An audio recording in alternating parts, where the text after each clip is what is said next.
Hey, this episode is brought to you by Omaze. Go to omaze.com/Gameranx to find out more. Hey folks, today is Friday, July 18th, 2021. As usual, my name is Jack Baldino, here to talk about all the video game news that has been going on this week. And there's a lot, considering the dust is settling from E3. We've talked about E3 a lot. You might be sick of it by now. It was a weird year for E3. Some good stuff, some upsets, some highlights for us include Forza Horizon 5, the big Elden Ring trailer, of course, Redfall, a couple of Xbox exclusives down the pipeline, Nintendo showing up with Metroid Dread, which looked really cool, and of course a juicy new Breath of the Wild 2 trailer with the game coming in 2022. The trailer hinting towards a lot of cool new stuff. There's a lot more. We've done a ton of videos. I'm going to link a whole playlist for you of Gameranx videos for all the news if you missed any of it, and some reactions from me on my other channel, youtube.com/Jake Baldino. I go in depth. That'll also be linked in the description. But we got some new top news that we got to talk about, and the first thing is Bethesda and Starfield. Now, of course, you guys probably know,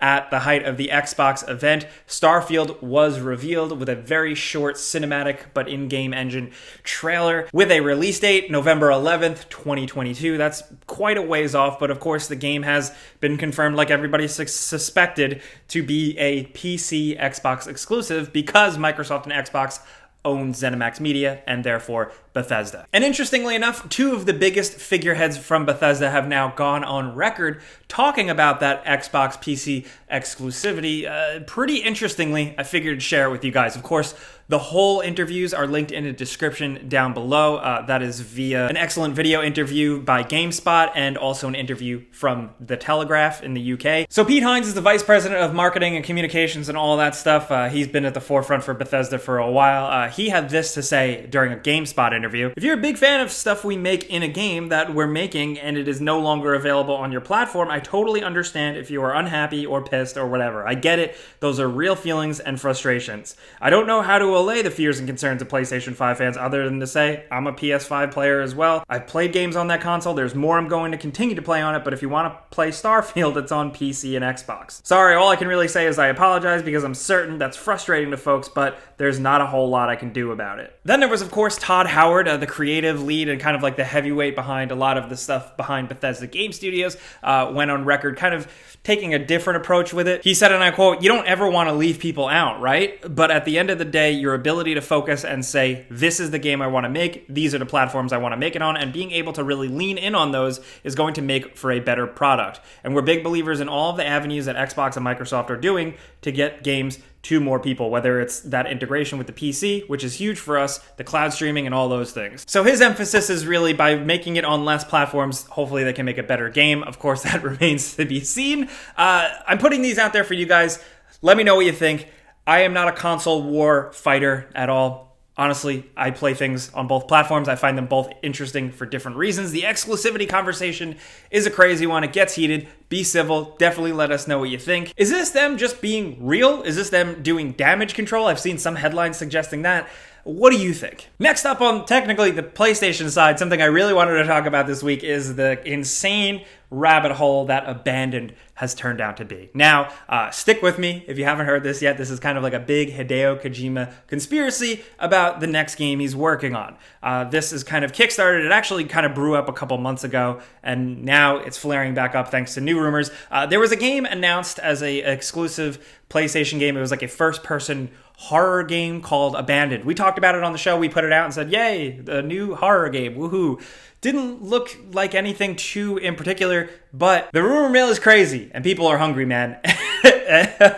Oh man, boy. So there are a lot of seemingly coincidences pointing to this being kind of like a weird new underground tease type of thing for Hideo Kojima's next game. He's done things in the past like this with how Metal Gear Solid 5 The Phantom Pain was technically teased with a whole fake studio. Then, of course, there was the whole PT thing. So a lot of things, I can't break them all down. I'll link it in the description below. IGN actually does a pretty good breakdown of all people. But here's the gist. We are going to see more from this game June 22nd. There's going to be like a thing you're going to be able to download on your PlayStation apparently, and it's going to give you like real-time trailers or something. So experimental, yes. Blue Box has said some things on Twitter in the past that have kind of clued people off with like hinting an S and an L. People thinking Silent Hills was going to be connected. Blue Box, this studio, which most importantly, worth pointing out, seemingly has come mostly out of nowhere, according to LinkedIn and business postings and stuff like that. Really, all it did before this was just kind of Kickstarter setups, but nothing really ever came to fruition. The studio has come out in multiple times and said, hey, we have no involvement with Kojima Productions, Silent Hills, anything like that. But the lead at the studio, his name is Hasan Kahraman, and apparently people have figured out if you take Hideo and you translate that from Japanese to Turkish, you get Kahraman, so there's that. The studio's YouTube channel has hills in the banner. Hideo Kojima has kind of tweeted like holding a blue box. There's a bunch of little coincidences that keep shaking up like this. This developer is from the Netherlands. Kojima Productions does now have a subsidiary studio in Amsterdam, I believe. The director's cut of Death Stranding PS5, that trailer, there was a little Netherlands flag there. There's a lot. It could be nothing, but it's also fun to go down this rabbit hole, and it could be something. The only thing I want to stress is that if this turns out to not be the case, and again, a lot of people have said, hey, that's not the case, including journalists who have been in touch with this studio. They say that they haven't been able to confirm anything. They are at least real people they got on the telephone. Still, I think it's important to note that, like, if this isn't turning out to be what we want, like Hideo's next big weird tease of some horror game, there are still people working in a studio trying to make a game. They're trying to make a project. So, like, you know, like, we can speculate and have fun, but maybe not dunk on people trying to make something. Because, and I know I'm going off on a tangent here, but look at it this way. If this turns out to not be a Hideo Kojima game, at the very least, it's a fun, new, potential horror game for PlayStation 5, and I still think that's a win. So, and I've fallen down these Kojima rabbit holes for years. As I get older, I'm a little bit more jaded and cynical about it.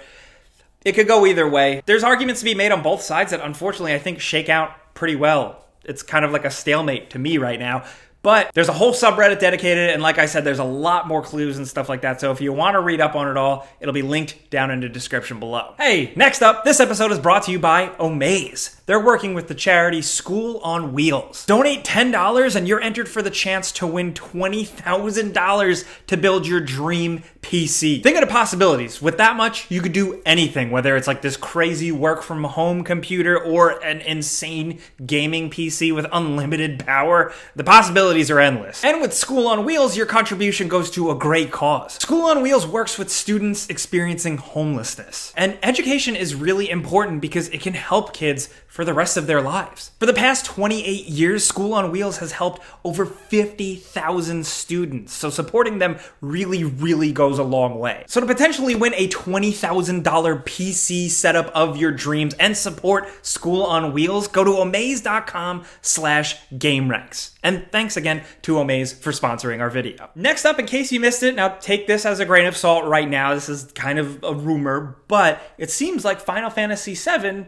might be making its way to PC and maybe no longer being a PlayStation exclusive. According to some sleuthy people, they have found on the Epic Game Store backend a listing for Final Fantasy VII Remake. They also found a listing for Alan Wake Remastered, which is a SKU that doesn't exist right now, so that's pretty cool depending on what it is. It could be a couple of things, but I think Final Fantasy VII Remake is the big one, especially after it's like celebrating its new victory lap with Integrate and that whole thing, which does look slightly better. I'm really curious to see what comes of this because the Final Fantasy brand, specifically 15, was pretty awesome on PC, so this could be great, and I wonder if this is going to be an Epic exclusive or if we'll see it on Steam as well, or if there's going to be a deal somewhere. Who knows? But if you've been holding out hope and you've been wanting to play 7, this suggests that maybe you could be in the near future. I feel like every week there is a surprise. There's always something kind of rolling out like this, or like a new game popping up somewhere else.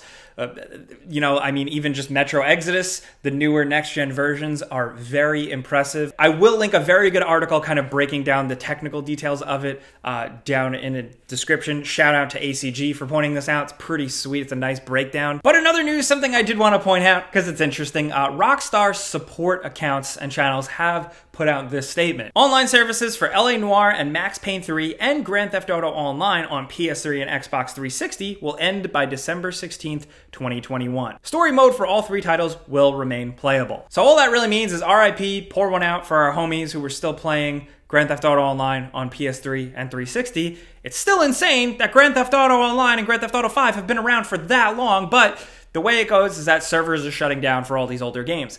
For me in particular, I played a ton of Max Payne 3 multiplayer, which is very unlike me, but I just love Max Payne so much.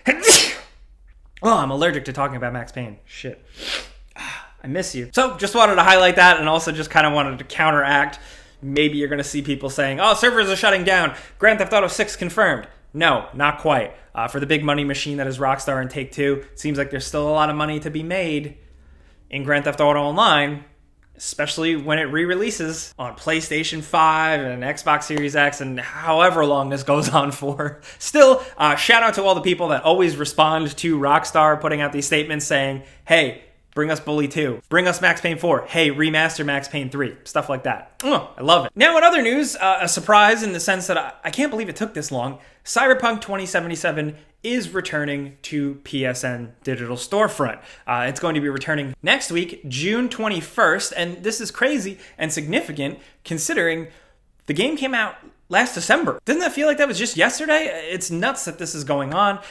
Seemingly, it has worked out. The party is between CD Projekt Red and Sony. Cyberpunk will also be getting a new patch that day as well, so that's worth pointing out. I guess the game is up to Sony's standards, so hopefully, at the very least, technically, it will be completely sound, so to speak. Either way, whether you're playing it, you hate it, you love it, or you're looking forward to finally getting it on your PlayStation digitally, definitely let me know what you think. And really, that's all we have time for today. To be honest, we're a little burnt out from E3 and all those videos. But like I said, you can catch those. We will link those all down there. I definitely want to hear what you guys think this week about what we talked about.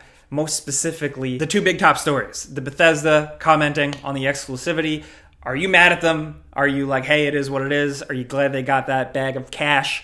Whatever. Let me know what you think. Try and keep it civil in the console war stuff. But I really want to know what you guys think about Abandoned and the Hideo Kojima conspiracy and all that. What could it be? Nothing? Even if it's nothing, at least maybe a new horror game's coming. But if it's a Kojima thing, and a lot of my friends who are diehard Kojima people like me think it is, wow, a lot more videos to make.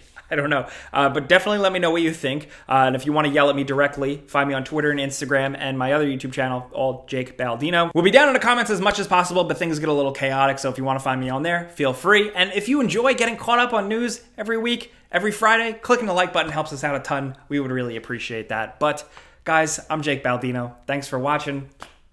Pizza's on me. Also, once again, shout out to Omaze, omaze.com/Gameranx for sponsoring this video. Check that out.